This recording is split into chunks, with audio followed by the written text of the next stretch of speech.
तो नमस्कार प्यारे मित्रों, बहुत बहुत स्वागत है आप सभी का हमारे यूट्यूब चैनल पे। दोस्तों आज की इस वीडियो में बात करेंगे class 12th history chapter number 5 और चैप्टर का नाम हमारा है यात्रियों के नज़रिए। दोस्तों इससे पहले मैंने 1 2 3 4 का वीडियो बना दिया है, अगर आप सभी ने उसे नहीं देखा है तो चैनल पर जाकर देख सकते हो। साथ ही साथ सारा वीडियो आपका चैनल का प्लेलिस्ट में मिल जाएगा। चैनल के प्लेलिस्ट में जाइए, वहाँ पर एक एक करके सारा वीडियो आपको मिल जाएगा। आपका हिस्ट्री का भी मिल जाएगा, पॉलिटिकल साइंस का भी मिल जाएगा। अदरवाइज जो भी सब्जेक्ट का मैंने बना रखा सारा का सारा आपको प्लेलिस्ट में बारीकी से मिल जाएगा नंबर वाइज दोस्तों, ठीक है।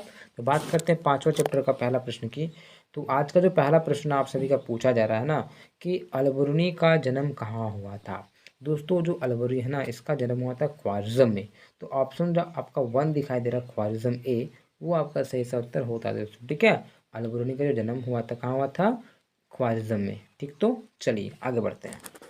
दूसरा प्रश्न की बात करो दोस्तों, दूसरा जो प्रश्न यहाँ पे पूछा गया है कि अलबरूनी ने अपनी पुस्तक किताब उल हिंद की रचना किस भाषा में की थी। देखिए दोस्तों, अलबरूनी ने एक किताब लिखा जिसका नाम है किताब उल हिंद। तो ये जो लिखा था वो कौन सी भाषा में लिखा था, वो वहाँ पे पूछा जा रहा है दोस्तों। इसका जो लैंग्वेज था ना वो अरबी था। तो ऑप्शन जो आपका 2 दिख रहा है अरबी भाषा, वो आपका सही सा उत्तर होगा दोस्तों, ठीक है। ऐसे भी प्रश्न पूछ सकता है कि किताब उल हिंद के लेखक कौन है, तो बोल सकते हैं अलबरूनी। और कौन सा भाषा पूछा जाए तो भाषा बोलेगा आप अरबी भाषा में ये रचा गया था। चलिए तीसरा प्रश्न क्या पूछा जा रहा है दोस्तों कि अलबरूनी किस भाषा के जानकार नहीं थे। दोस्तों यहाँ पे पूछा गया कि अलबरूनी है ना, इसको कौन सा लैंग्वेज नहीं आता था। तो देखिए यहाँ पे 4 ऑप्शन दिए हैं, इनमें जो सही उत्तर होगा ना ये यूनानी भाषा। इनको यूनानी भाषा के बारे में मतलब इसको उतना नॉलेज नहीं था। बाकी बात इसको संस्कृत आता था, फारसी आता था, ठीक है, सीरियाई भाषा आता था, लेकिन यूनानी भाषा नहीं आता था। हाँ, यूनानी द्वारा जो ट्रांसलेट किया गया है ना उसको पढ़ लेते, लेकिन यूनानी भाषा इनको नहीं पता था। तो अब इस प्रकार से बोल सकते हो जो अलबरूनी है उनको यूनानी भाषा नहीं आता था, ठीक है। बाकी बात उनको बहुत सारे लैंग्वेज आते थे। चलिए और आगे बात करेंगे चौथा प्रश्न की। और यहाँ पे जो क्वेश्चन आप सभी का पूछा जा रहा है कि इब्न बतूता ने किस पुस्तक की रचना की थी। दोस्तों जो इब्न बतूता है ना ये लिखा था आपका रिहला। तो ऑप्शन जो 2 दिख रहा है इन 4 ऑप्शन में से किताब उल हिंद तो उसका हो गया, आईन अकबरी तो पता ही है। तो यहाँ पे जो इब्न बतूता द्वारा जो रचा गया है ना वो पुस्तक का नाम है रिहला। तो ऑप्शन जो 2 देखने को मिलता है वो आपका सही सा उत्तर हो जाएगा दोस्तों, ठीक है। चलिए पांचवा देखेंगे।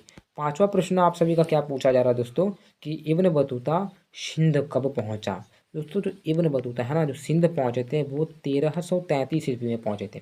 तो ऑप्शन जो आपको यहाँ पे 2 देखने को मिल रहा है, देख सकते हैं 1333, वो आपका सही सा उत्तर हो जाता है। इब्न बतूता सिंध पे 1333 में पहुंचे थे। क्लियर। तो चलिए छठा प्रश्न की बात करूं। और यहाँ पे छठा जो प्रश्न आप सभी का पूछा जा रहा है कि इब्न बतूता ने भारत की यात्रा किस शताब्दी में की थी। तो देखिए भारत की जो यात्रा किया था उन्होंने कब किया था दोस्तों, आपको यहाँ पे बता सकते हो। यहाँ 1336 बोला है ना, यानी कि 14वीं शताब्दी। तो आपका ऑप्शन जो 4 दिखाई दे रहा है 6 का 4 सही सा उत्तर होगा दोस्तों, ठीक है, 14वीं शताब्दी में। बहुत इंपॉर्टेंट है। चलिए इजी है, आगे बात करते हैं। सातवां प्रश्न पूछा जा रहा है कि जो वर्नियर है ना, वर्नियर ने शिविर नगर किसे कहा है। फ्रांसवा वर्नियर ने शिविर नगर किसे कहा है। तो फ्रांसिया वर्नियर ने शिविर नगर जो कहा है वो कहा राजधानी को। किसको, राजधानी को। तो ऑप्शन जो 1 देखने को मिलता है वो आपका सही सा उत्तर हो जाता है दोस्तों, ठीक है, 7 का ऑप्शन 1। चलिए आठवां प्रश्न में बात करूं। और आठवां जो प्रश्न यहाँ पे पूछा गया आप सभी का कि फ्रांसिस वर्नियर कहाँ के निवासी थे। तो फ्रांसिस वर्नियर कहीं के फ्रांसवा वर्नियर मिलेगा। तो जो फ्रांसवा वर्नियर है ना वो आपका फ्रांस का रहने वाला है, ठीक है। फ्रांसवा वर्नियर फ्रांस का रहने वाला था। तो ऑप्शन जो आपका 1 दिखने को मिलता है वो आपका सही सा उत्तर होगा दोस्तों, ठीक है। फ्रांसिस वर्नियर फ्रांस के थे, तो ऑप्शन 1 सही सा उत्तर होता है। 9वां प्रश्न की बात करूँ। और यहाँ पे जो 9वां प्रश्न आपसे पूछा गया है कि किसने लाहौर में 12 वर्षीय बालिका को सती होने को से देखा। देखिए यहाँ पे 4 ऑप्शन यहाँ पे दे रखा है, इनमें से कौन सा ऐसा यात्री है जिसने 12 वर्षीय महिला बालिका को सती होते देखा था। तो सती होते देखा था दोस्तों ना, इसमें ऑप्शन होगा वर्नियर। फ्रांसिया वर्नियर ने क्या है कि 12 वर्षीय बालिका को सती होते वहाँ पे देखा। सती प्रथा आपको पता ही है कैसा प्रथा था, है ना।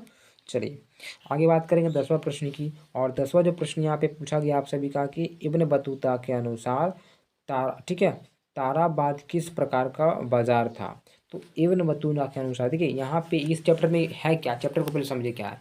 देखिए ये जो चैप्टर 5 है यात्रियों के नज़रिए, इसमें विशेषकर जो यात्री भारत आए थे और आने के बाद इन्होंने देखा कि भारत में क्या है, कैसी व्यवस्था है, किस प्रकार से भारत है।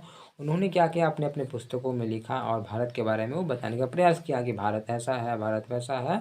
अपने अपने हिसाब से वो लोग लिखते हैं। ठीक है, तो यही हम लोग पढ़ रहे हैं इस चैप्टर में। चैप्टर बस यही है कि कौन कौन से यात्री आए, कौन कौन से यात्री ने क्या क्या देखा, क्या क्या कहा है, वही पूछा गया। तो इसी के तहत जो 10वां प्रश्न पूछा गया है ना कि इब्न बतूता के अनुसार ताराबवाद किस प्रकार का बाजार था। तो वो जो था ना दोस्तों, इसके अनुसार है गाने वाले व्यक्तियों का। ठीक है, क्या गाने वाले व्यक्तियों का था। ठीक है, चलिए आगे देखते हैं। और 11वां जो प्रश्न पूछा गया आप सभी का, 11वां प्रश्न पूछा गया है कि किस यात्री को, ठीक है, मध्ययुगीन यात्री का सरताज कहा जाता है।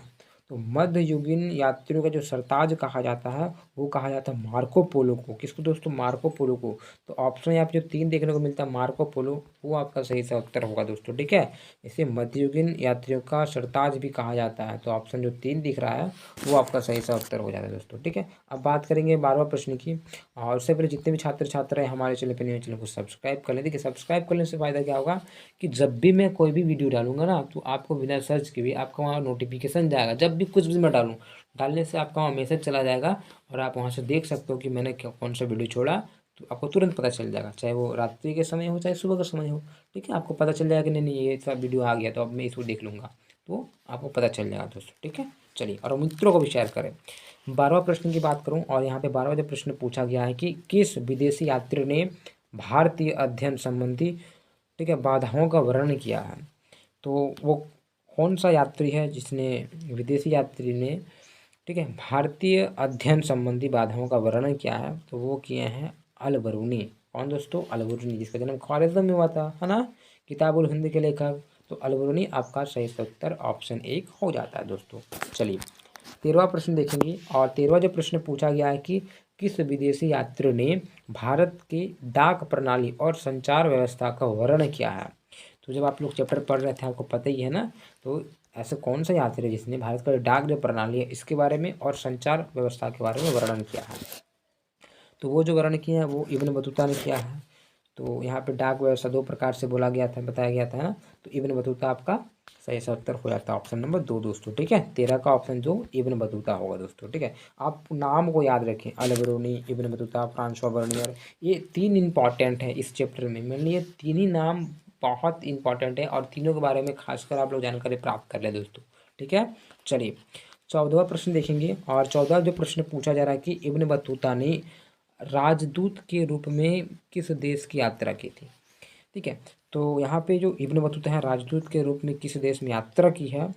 तो इन ऑप्शन में से हो जाएगा दोस्तों चीन में। कहाँ दोस्तों, चीन में किया था वो। तो ऑप्शन जो 2 दिखाई दे रहा है आपका चीन, वो आपका सही सा उत्तर होगा। इब्न बतूता जो ना वो चीन के राजदूत बन के वो गए थे यात्रा करने। चलिए आगे बात करेंगे 15वां प्रश्न की और यहाँ पे जो क्वेश्चन पूछा गया कि उलुक डाक व्यवस्था में किसका प्रयोग किया जाता था। ठीक है, तो यहाँ पे 2 प्रकार का डाक व्यवस्था था। तो उलुक में क्या किया जाता था वो यहाँ पे पूछा गया है। तो उलुक में दोस्तों घोड़ा होता था। उलुक में क्या होता था, घोड़ा। तो ऑप्शन जो यहाँ पे 2 दिखाई दे रहा आपका, वो 2 सॉरी 4 दिखाई दे रहा है, वो आपका सही सा उत्तर होगा ऑप्शन नंबर डी। उलुक जो व्यवस्था होता है, उलुक डाक व्यवस्था में घोड़ा का प्रयोग होता था। तो ऑप्शन जो यहाँ पे 4 देखने को मिलता है डी, वो आपका सही सा उत्तर होता है। तो ये आपका ऑब्जेक्टिव वाला हो गया दोस्तों। ठीक है, यानी कि 4 जो बहुविकल्पिक थे इसमें 4 ऑप्शन दे रखे थे। आप लोग थोड़ा देखने का प्रयास करेंगे अति लघुत्तरीय प्रश्न दोस्तों, ये भी इंपॉर्टेंट है। ठीक, तो चलिए यहाँ पे क्वेश्चन क्या पूछा गया दोस्तों कि अल बरूनी ने किस पुस्तक की रचना की थी। दोस्तों अल बरूनी जो है ना किताब उल हिंद के लेखक हैं। तो आप इस प्रकार से लिख सकते हो कि अल बरूनी ने किताब उल हिंद नामक पुस्तक की रचना की थी। समझ में आ गया ना। चलिए आगे देखेंगे। दूसरा जो प्रश्न यहाँ पे पूछा गया है कि इब्न बतूता कहाँ के निवासी थे। दोस्तों इब्न बतूता जो थे ना वो मोरक्को के निवासी थे। ठीक है, कहाँ के, मोरक्को के निवासी थे। तो ऑप्शन वहाँ पे मिलेगा तो ठीक है, अगर लिखने को कहा जाएगा तो इस प्रकार से आप लिख सकते हो। इसलिए मैं कहता हूँ कि आप लोग नाम को याद रखें, क्योंकि अब देखिए एग्जाम में क्या होगा, आपका ऑब्जेक्टिव नहीं भी मिल सकता है। 4 ऑप्शन जो पहले दिया जाता है अब उस तरह से 4 ऑप्शन दिया रहेगा, लेकिन आपको आंसर लिखना है। ठीक है, और इस प्रकार से भी लिखना है। जो इब्न बतूता थे वो मोरक्को के निवासी थे, अल बरूनी थे वो ख्वारिज़्म के निवासी थे। इस प्रकार से आप लिख सकते हैं। तीसरा प्रश्न पूछा गया है कि मोहम्मद बिन तुगलक ने इब्न बतूता को कहाँ का गाजी नियुक्त किया था। तो मोहम्मद बिन तुगलक ने इब्न बतूता को है ना वो दिल्ली का गाजी नियुक्त किया था। कहाँ का दोस्तों? दिल्ली का। तो आप इस प्रकार से लिख सकते हो, मोहम्मद बिन तुगलक ने इब्न बतूता को दिल्ली का गाजी नियुक्त किया था। ठीक है, चलिए चौथा प्रश्न देखेंगे। और यहाँ पे जो क्वेश्चन पूछा गया है कि इब्न बतूता किसके शासनकाल में भारत आया था। तो इब्न बतूता है दोस्तों वो किसके समय आया था। तो यहाँ पे बता सकते हो, बहुत इजी है, ऊपर में मैंने बताया। तो मोहम्मद बिन तुगलक के शासनकाल में भारत आए थे। कौन? Ibn Battuta. Ibn Battuta Mohammad bin Tughlaq के समय में आया था दोस्तों। ठीक है, चलिए चीज़ों को लिखने का प्रयास कीजिएगा, एक बार देख लीजिए, एक बार समझ लीजिए, उसके बाद फिर बाद में आप इसको स्टार्टिंग से क्या कीजिएगा, लिखिएगा। ठीक है, लिखने से क्या होता है कि यहाँ पे अगर लिखते हो ना तो एग्ज़ाम हॉल में जब जाइएगा ना तो आपको दिक्कत नहीं होगा। और ऐसा कीजिएगा कि आप लोग वीडियो देख के समझ लीजिएगा। मान लीजिए आप लोग समझ गए तो ऐसे में क्या होगा कि लिखने में फिर दिक्कत हो जाएगा आप लोग को। इसलिए क्या कीजिएगा, आप लोग पहले वीडियो को देखिए फिर आप लिखने का प्रयास कीजिए। ठीक, तो चलिए, चाहे देखेंगे क्यों ना, देख के लिखिए बिना देख के लिखिए, जो जैसा आपको बोले, लेकिन लिखिए जरूर लिखिए। ठीक है, पाँचवा देख लेते हैं। पांचवा प्रश्न पूछा गया है कि अलबरूनी किसके साथ भारत आया था। ठीक है, जो अलबरूनी जो आया था दोस्तों वो महमूद गजनवी के साथ भारत आया था। किसके साथ था? तो महमूद गजनवी के साथ। ठीक है, तो अलबरूनी जो आया था वो महमूद गजनवी के साथ भारत आया था दोस्तों। ये चीज़ों को आपको याद रखना है। अब इन चीज़ों का भी याद नहीं रखिएगा ना तो आपको ही लगेगा कि क्या क्या क्वेश्चन पूछते रहा है, बाहर से पूछ रहा है, बाहर से नहीं पूछ रहा। आपको चीज़ों को पढ़नी है, बहुत इंपॉर्टेंट है दोस्तों। ठीक है, चलिए तो अब बात करेंगे छठा प्रश्न की। छठा जो प्रश्न पूछा जा रहा है कि जॉन बैप्टिस्ट टेवरनियर पेशे से क्या थे। दोस्तों जॉन बैप्टिस्ट टेवरनियर पेशे से एक जौहरी थे। क्या थे दोस्तों? जौहरी। ये आपको याद रखना है। ठीक, तो चलिए बात करेंगे सातवां प्रश्न की। सातवां जो प्रश्न पूछा गया कि जॉन बैप्टिस्ट टेवरनियर ने कितनी बार भारत की यात्रा की। दोस्तों जॉन बैप्टिस्ट टेवरनियर ने भारत में 6 बार यात्रा किया था दोस्तों। ठीक है, तो आपका यहाँ पे लिख सकते हैं कि इन्होंने 6 बार भारत की यात्रा की थी। और ये क्या थे दोस्तों? पेशे से एक जौहरी थे। ठीक, तो दोनों को आपको याद रखना है। चलिए अब बात करेंगे आठवां प्रश्न की। और आठवां जो यहाँ पे प्रश्न पूछा गया कि travels in the Mughal empire पुस्तक की रचना किसने की। दोस्तों travel in the Mughal empire पुस्तक के जो रचनाकार है, इसकी जो रचना किए हैं वो गया फ्रांसिस वर्नियर, यानी कि फ्रांसो वर्नियर। तो आपका यहाँ पे इस नाम को याद रखना है, फ्रांसिस वर्नियर, जिन्होंने travel in the Mughal empire की रचना की है। ठीक है, चलिए आगे बात करेंगे नौवां प्रश्न की। और नौवां जो प्रश्न पूछा गया है कि इब्न बतूता के अनुसार भारत में कितने प्रकार की फसलों की खेती की जाती है। दोस्तों इब्न बतूता के अनुसार भारत में 2 प्रकार की फसलों की खेती की जाती है, एक तो रबी फसल और दूसरा खरीफ फसल दोस्तों। ठीक है, तो इब्न बतूता के अनुसार 2 प्रकार से फसल होते हैं, रबी और खरीफ दोस्तों। ठीक है, ये 9वां प्रश्न हो गया। अब बात करेंगे आज का अंतिम प्रश्न, आखिरी प्रश्न 10वां प्रश्न की। 10वां जो प्रश्न पूछा जा रहा है कि उलूख किसे कहा जाता है। दोस्तों उलूख किसे कहा है पता है ना, ऊपर में मैंने बताया कि डाक व्यवस्था को उलूख कहा जाता है। ठीक है, डाक व्यवस्था को उलूख कहा जाता है। कौन सा डाक? अश्व डाक व्यवस्था दोस्तों, है ना।